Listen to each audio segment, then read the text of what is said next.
Hello everybody, so today I will talk about calculus.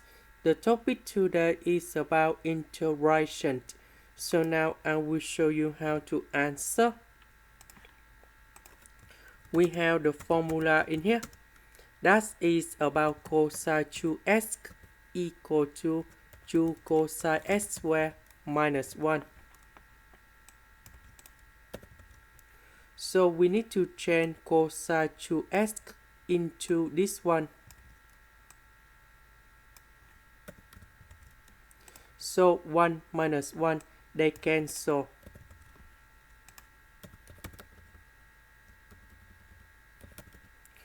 Cosine x simplified by cosine x.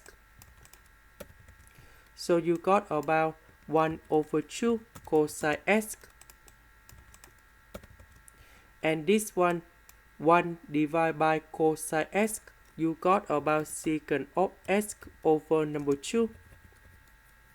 The integration of secant of x, you got about ln of the absolute value of secant of x plus tan x, and we put about c in here. This is the end. Thank you for watching.